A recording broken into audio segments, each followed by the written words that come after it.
हासिल कर सकते हैं। इस पर बात करने के लिए हमारे साथ आज मौजूद हैं पाकिस्तान के मशहूर व मारूफ माहिर नफ्सियात डॉक्टर अली अजमल। अस्सलाम वालेकुम। अस्सलाम वालेकुम डॉक्टर अली। डॉक्टर अली क्या हाल है आपका?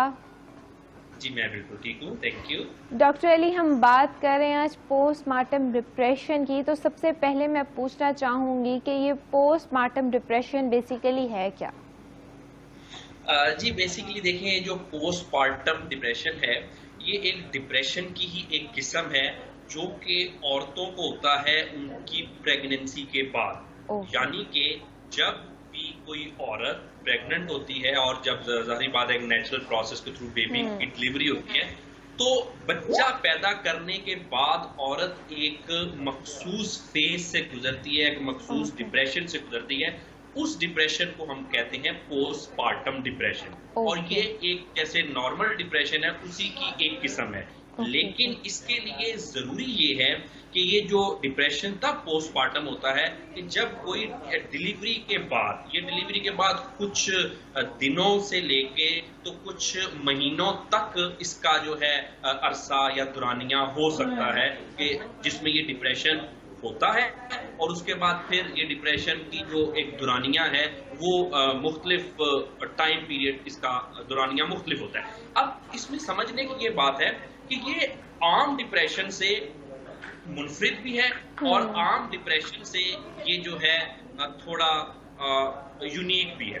इसमें देखने में ये आया है कि ये जो पोस्टपार्टम डिप्रेशन है, जैसे कि आम डिप्रेशन हमें किसी ना किसी लाइफ के मसाइल की वजह से, कोई टेंशन की वजह से, कोई फ्रस्ट्रेशन की वजह से हो जाता है। तो ये जो पोस्टपार्टम डिप्रेशन है ये तब होता है और ये सिर्फ खवातीन में होता है क्योंकि डिलीवरी के बाद उनमें सडनली एक केमिकल और बायोलॉजिकल चेंजेस आती हैं। डिलीवर करने के बाद, बच्चा डिलीवर करने के बाद खवातीन के जो जिस्म में कुछ तब्दीलियां आती हैं। उसमें मुख्तलिफ किस्म के केमिकल्स, हार्मोन वो अप डाउन हुए होते हैं, जिसमें प्रोजेस्टेरॉन, एस्ट्रोजन वगैरह काबिल जिक्र हैं। उसकी वजह से खवातीन इस डिप्रेशन से गुजरती हैं। उसके बाद अगर और बात करें कि ये क्यों होता है, तो इसकी एक वजह ये भी है कि जाहिर बात है पहले एक शख्स जो है, एक खातून जो है वो अकेली होती हैं, फिर वो एक अमल से गुजरती हैं, एक प्रोसेस से गुजरती हैं जो कि नो डाउट एक मुश्किल प्रोसेस है। उससे गुजरने के बाद जब कोई खातून माँ बनती है तो उसके थोड़े से फिर जो जहनी चीजें हैं वो भी मुख्तलिफ हो जाती हैं। अब वो एक की बजाय दो हो गई और उनकी सारी रूटीन जो है वो बिल्कुल ही चेंज हो जाती है, 180 डिग्री रूटीन चेंज हो गई। अब ये सारी चीजें जो मिलके ये खवातीन में उस डिप्रेशन को, जिसको हम पोस्टपार्टम डिप्रेशन कहते हैं, उसको खवातीन को उसमें मुब्तला कर देता है। ठीक हो गया। अच्छा डॉक्टर साहब, आपने यहाँ पर बात की कि ये प्रेगनेंसी के बाद होता है, तो इसकी मतलब मैं वजूहात बेसिकली पूछना चाहूँगी, ऐसी क्या वजह है और ये क्या लाजमी है कि हर खातून को होता है? जी बिल्कुल, इसमें देखें कि दो चीजें आपने जैसे जिक्र किया कि क्या ये लाजमी है कि हर खातून को होता है। नहीं, ये लाजमी नहीं है कि हर खातून को हो। इसमें कुछ खवातीन होती हैं वो जरा ज्यादा, उनमें रिस्क फैक्टर होता है पोस्टपार्टम डिप्रेशन होने का। मसलन कि अगर किसी को पहले ही कोई शादी से पहले फर्ज किया कोई डिप्रेशन की थोड़ी बहुत सिम्टम्स थी या नॉर्मल लाइफ में उनको हल्का फुल्का डिप्रेशन था, लेकिन ये फुल फ्लैश क्लिनिकल लेवल तक डिप्रेशन नहीं था, तो जब वो एक प्रेगनेंसी से और उसके बाद ये डिलीवरी के फेज से गुजरती हैं तो देखा गया कि ऐसी खवातीन में पोस्टपार्टम डिप्रेशन की जो शरह है वो ज्यादा होती है। उसके बाद अगर किसी के घर में कोई झगड़े चल रहे हैं, कोई पार्टनर करीब नहीं है या पार्टनर से, लाइफ पार्टनर से लड़ाइयाँ चल रही हैं, या उसके कोई घर में कोई वो ससुराल में एडजस्टमेंट होने में प्रॉब्लम है, या बाज़ औक़ात कोई डिलीवरी में कोई कॉम्प्लिकेशंस हो जाती हैं कुछ खवातीन को, जिसके बाद उनको बड़े एक कुछ हेक्टिक प्रोसीजर से, कुछ मेडिकल प्रोसीजर से गुजरना पड़ता है, उसकी वजह से भी पोस्टपार्टम डिप्रेशन में मुब्तला होने की शरह जो है ज्यादा है। उसके बाद फिर देखा यह गया कि आजकल जो फैमिली सिस्टम पुराने वाले फैमिली सिस्टम से बड़ा डिफरेंट है, तो आजकल खवातीन को ज्यादातर उस तरह की पोस्ट प्रेगनेंसी जो है, पोस्ट डिलीवरी जो है, उस तरह की केयर नहीं मिलती, जिसकी वजह से ये भी एक फैक्टर होता है कि खवातीन को पोस्टपार्टम डिप्रेशन हो जाए। ये जरूरी नहीं है कि हर एक को हो, लेकिन अगर जिनमें ये जो मैंने चीजें बताई, ये कुछ रिस्क फैक्टर अगर किसी में ज्यादा है तो उनको हो सकता है। एक तो इसकी ये वजह है।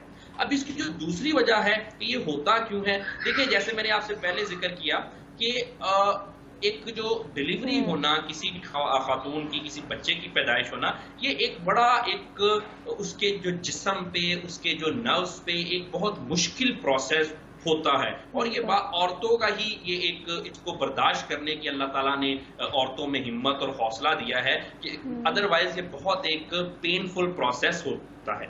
अब उसमें चूंकि जब ये एक नेचुरल एक अमल है कि जैसे 9 महीने जो बच्चा है वो पेट में बनता है, तो उसके साथ साथ जैसे ही प्रेग्नेंट होने से डिलीवरी के टाइम तक तकरीबन 9 महीने के अरसे में खवातीन के जिस्म में मुख्तलिफ किस्म की जिस्मानी तब्दीलियां आती हैं। उनमें बहुत सारे जो केमिकल्स हैं जिसको हम हार्मोन्स कहते हैं, कुछ का लेवल ज्यादा होता है, कुछ का कम होता है, ये अपनी जो प्रेगनेंसी की वजह से।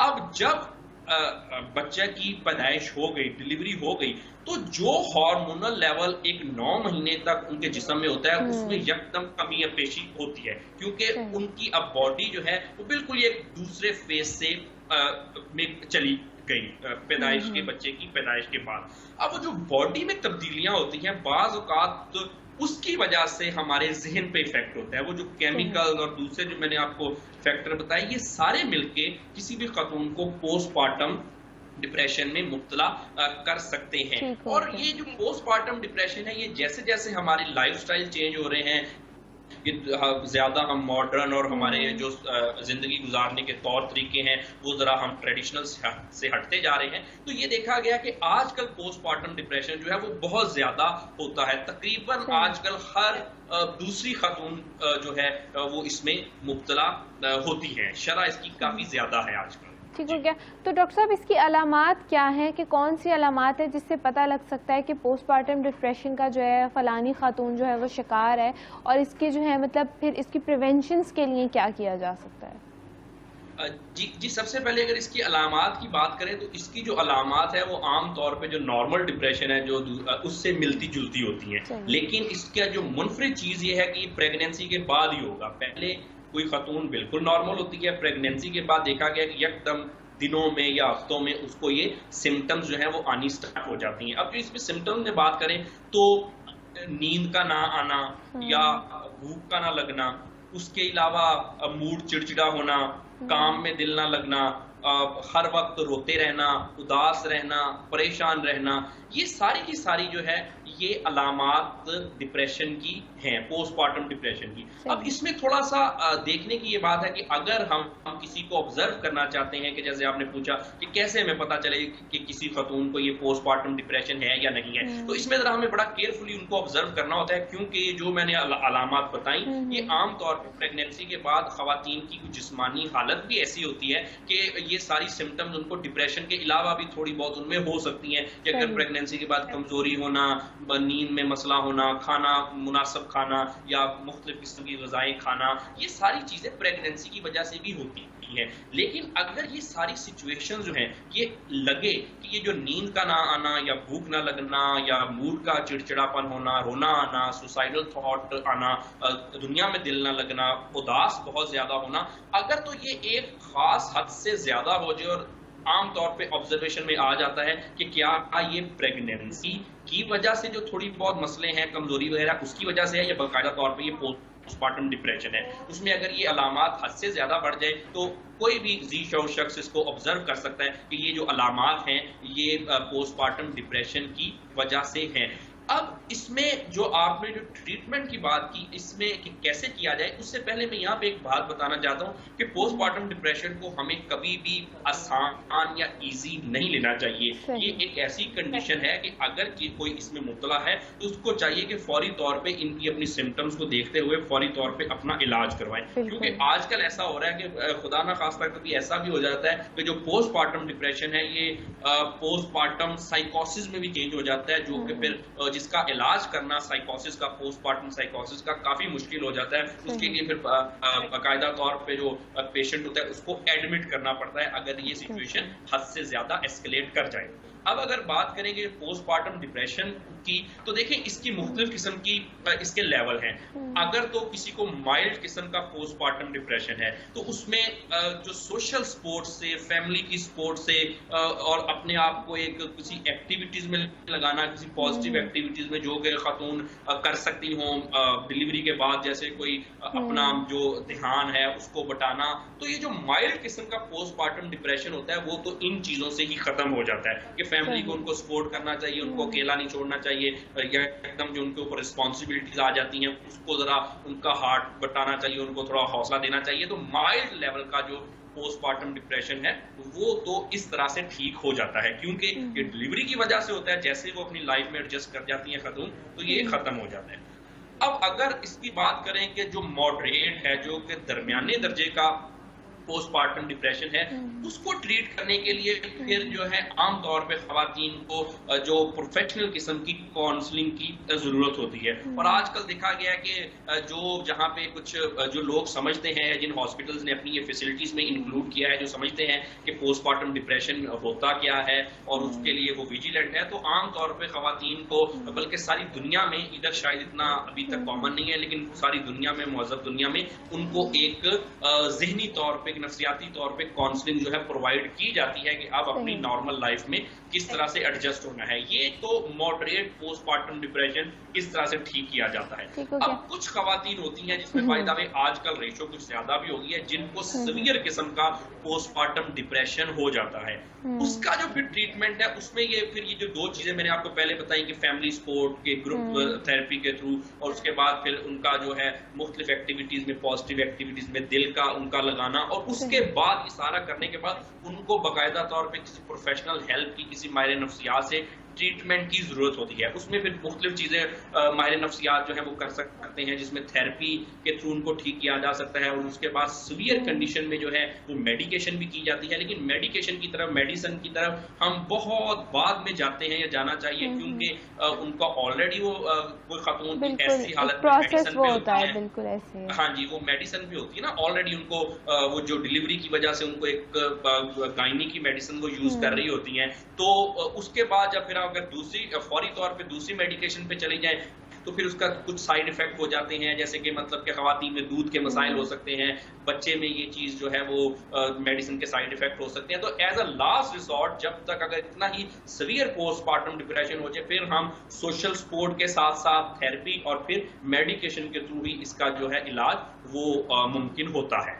ठीक हो गया। तो पोस्टमार्टम डिप्रेशन से बचाव कैसे मुमकिन है, हम किस तरह से इससे बच सकते हैं?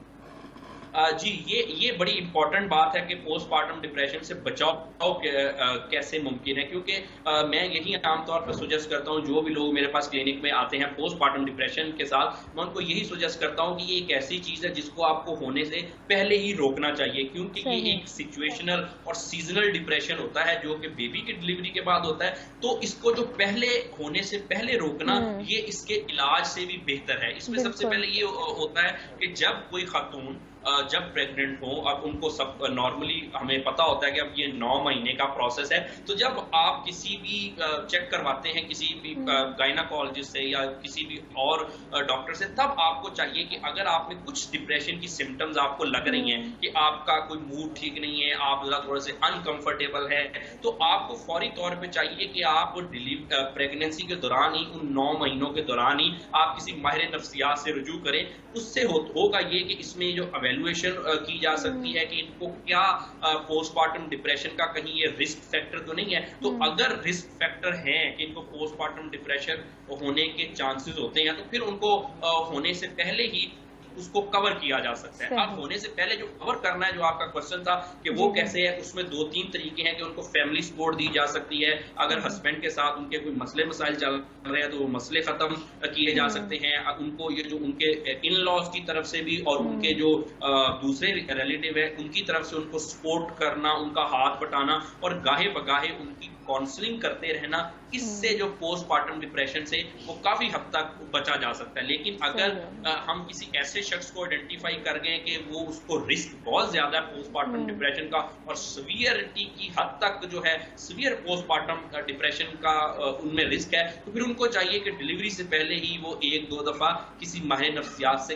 कंसल्ट कर लें ताकि इसको शुरू होने से पहले रोका जा सके। क्योंकि बाज़ औक़ात इसमें ये भी देखा गया है कि ऑल्थो कि ये बहुत रेयर है, लेकिन होता ये है कि जिनको फिर पोस्टमार्टम डिप्रेशन हो जाए, देखने में ये भी आया कि वो बाज़ औक़ात जो है वो अपने खुदा ना खास्ता अपने बेबी को भी, जो न्यू बॉर्न बेबी को भी बाज़ औक़ात नुकसान पहुंचा सकती हैं, अपने आप को भी नुकसान पहुंचा सकती हैं। ऐसे ऑल्थो कम वाक़यात हैं, लेकिन आजकल मीडिया की वजह से काफी सारे ऐसे वाकयात जो हैं वो रिपोर्ट हो रहे हैं। तो इसको इलाज कराना और आपने जैसे इशारा किया कि होने से पहले बचाना, ये बहुत ज्यादा जरूरी है। ठीक हो गया, बिल्कुल ऐसे ही है। और डिप्रेशन की जैसे डॉक्टर साहब ने बताया कि पोस्टमार्टम डिप्रेशन जो है वो डिप्रेशन की ही किस्म है, तो ये भी आपको टेंशन्स की वजह से होता है। तो कोशिश करें कि प्रेगनेंसी से पहले, बाद में, दौरान में, इवन अपनी नॉर्मल लाइफ में भी आप टेंशन से दूर रह सके, अपने आप को टेंशन से दूर रख सके, क्योंकि डिप्रेशन, एंजाइटी, ये तमाम की तमाम चीज़ें आपको सिर्फ नुकसान पहुंचाती हैं। अच्छा डॉक्टर साहब, यहाँ पर मैं आपसे पूछना चाहूँगी कि इसके नुकसानात क्या हैं कि जिस खातून को ये हो जाता है तो उसकी क्या मतलब नुकसानात होते हैं, उसकी सेहत पर, उसकी ज़िंदगी पर कौन से ऐसे नेगेटिव इफ़ेक्ट्स जो होते हैं वो उस पर मरतब होते हैं? देखिए जी, जो डिप्रेशन है इसके तो नुकसानात ही नुकसानात हैं, क्योंकि डिप्रेशन किसी को भी हो जाए, अगर किसी नॉर्मल शख्स को हो जाए, चाहे ये डिलीवरी के बाद, तो फिर बड़ा एक क्रिटिकल टाइम होता है। अगर किसी नॉर्मल बंदे को डिप्रेशन हो जाए तो उसकी तो तकरीबन लाइफ ही एक तरह से खत्म हो जाती है। उसको जो सलाहियतें अल्लाह ताला ने दी हैं, जो उसने जिंदगी में कामयाबियां समेटी हैं, या जो उसको विरासत में कामयाबियां मिली हैं, कुछ भी, चाहे वो दुनिया का बेहतरीन और सबसे ताकतवर और सबसे जो कि कामयाब इंसान भी हो, अगर उसको डिप्रेशन हो जाए तो उसकी तो बिल्कुल लाइफ ही खत्म हो जाती है। उसमें ना कोई मजे की सेंस रहती है, ना ही वो ठीक तरह से अपनी लाइफ को एंजॉय कर पाता है, खाना ना खा सकना, प्रॉपर नींद ना ले सकना। तो इन शॉर्ट डिप्रेशन जो है ये तो एक तरह का मौत का ही दूसरा नाम है। और अगर अब इससे हटके हम इस बात पे आए कि जो खवातीन जो कि अभी ऐसी क्रिटिकल कंडीशन पे है, उनको डिप्रेशन के क्या नुकसान आते हैं, तो जैसे मैंने बताया कि डिप्रेशन जो है ये बिल्कुल ऐसा ही है कि जैसे एक बंदा, कोई भी शख्स जो है वो जिंदा तो है लेकिन उसमें जिंदगी नहीं है। डिप्रेशन का जो मरीज है वो इतनी कर्ब और इतनी दर्द से गुजरता है कि इसका दुनिया की और कोई बीमारी जो है उसके दर्द और उसका जो जिस पेन और एगनी से वो कोई शख्स गुजरता है उसका अंदाजा भी नहीं किया जा सकता एज कम्पेयर किसी दुनिया की ज़हनी या नफ्सियाती या किसी भी इवन जिस्मानी बीमारी को अगर डिप्रेशन से कंपेयर किया जाए। तो अब अगर ऐसी कंडीशन में देखें खवातीन की, सबसे पहले तो इनकी फिजिकल सेहत पे बहुत बुरा असर होता है अगर उनको पोस्टमार्टम डिप्रेशन हो जाए। वो अपनी हेल्थ का खुद ख्याल नहीं रख सकती, अपनी हेल्थ का, और उसके बाद उनकी बेबी की हेल्थ का भी इफेक्ट होता है। उसके बाद फिर डिप्रेशन की वजह से उनको जो पोस्टमार्टम बहुत सारी कॉम्प्लिकेशंस हो जाती हैं, जो कि बाज़ औक़ात बड़ी लाइफ लॉन्ग भी चलती हैं। उसके अलावा उनकी जो ज़हनी सेहत है वो बहुत हद तक तबाह हो जाती है। वो ना अपना ख्याल कर सकती है, ना ही इर्द गिर्द वालों का फिर वो कर सकती हैं, अगर वो ठीक भी हो जाए बाद में इससे। उसके बाद अगर इस मसले को और अगर देखा जाए तो उनके सोशल रिलेशनशिप खराब हो जाते हैं। तो ये जो सारी की सारी चीजें हैं डिप्रेशन का तो दूसरा नाम ही नुकसान है। बल्कि मैं तो यहाँ तक कहूंगा कि डिप्रेशन कोई भी शख्स, मेरे आजकल जो जितने भी जब तक एक्सपीरियंस है मेरा, मैं सैकड़ों डिप्रेशन के लोगों को देख चुका हूं। मैं तो इसी नतीजे में पहुंचा हूं कि डिप्रेशन जो है वो एक चलती फिरती मौत का दूसरा नाम है। अब इसमें देखें कि अगर इसके और मजीद नुकसान आप देखें तो जो जिसको अगर ये डिप्रेशन का, पोस्टमार्टम डिप्रेशन का ठीक टाइम पे इलाज ना करवाया जा सके, तो फिर देखने में ये आया कि ये फिर सारी जिंदगी जो है ये जो सिचुएशन जो प्रोलॉन्ग करती है। मेरे पास अक्सर ऐसे एक्सपीरियंस में लोग आए हैं क्लिनिक में जो कि 20-20 साल से डिप्रेशन में मुब्तला है, और उनको वो जो डिप्रेशन है वो पोस्टमार्टम हुआ, यानी कि डिलीवरी के चंद दिनों और हफ्तों के बाद हुआ, लेकिन उनमें अवेयरनेस की कमी की वजह से वो उसको उन्होंने इलाज नहीं करवाया और वो प्रोलॉन्ग करते गए, और उन्होंने अपनी जिंदगी के 20-25 साल जो कि बड़े अहम जवानी के 20-25 साल वो उन्होंने डिप्रेशन में गुजार दिए। तो अपनी सेहत भी खराब की, अपने घर वालों के लिए भी मुश्किलात पैदा की, बच्चों की भी ठीक तरह से परवरिश ऐसी खवातीन जो है वो नहीं कर सकी। उसके अलावा फिर अगर ऐसी कोई बिल्कुल। प्रोफेशनल है खातून, तो उनको प्रोफेशन में नुकसानात होते हैं। गर्ज के अगर आप देखें, डिप्रेशन जो है वो हमारा जिंदगी की हर एक चीज को इफेक्ट करता है। बिल्कुल। कोई पॉसिबल ही नहीं कि हमारा कोई भी जिंदगी का जो मैदान है या कोई भी हमारा जो जिंदगी का काम है, अगर किसी को डिप्रेशन हो और वो इफेक्ट ना हुआ हो वो काम। बिल्कुल।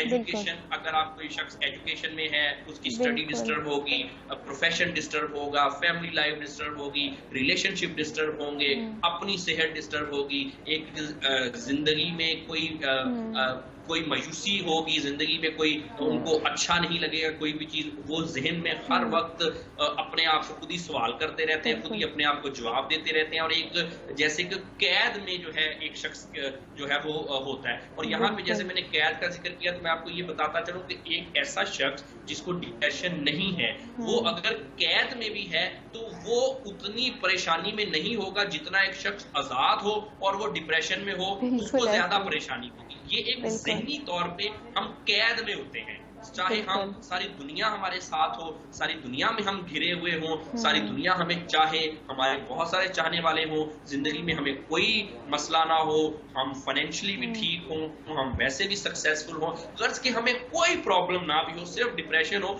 तो सारी चीजें जिंदगी की जो है वो बेमानी हो जाती है। तो इसके तो नुकसानात इतने ज्यादा हैं कि मैं समझता हूँ कि किसी भी ज़हनी और किसी भी जिस्मानी बीमारी के शायद इतने नुकसानात नहीं हैं जितने के डिप्रेशन के नुकसान। बिल्कुल ऐसे। और हमें जो है, जैसे कि अभी डॉक्टर साहब ने बहुत खूबसूरत बात की कि जो लोग डिप्रेशन का शिकार होते हैं उनके पास ज़िंदगी तो होती है लेकिन वो जिंदा नहीं होते। तो बहुत ही खूबसूरत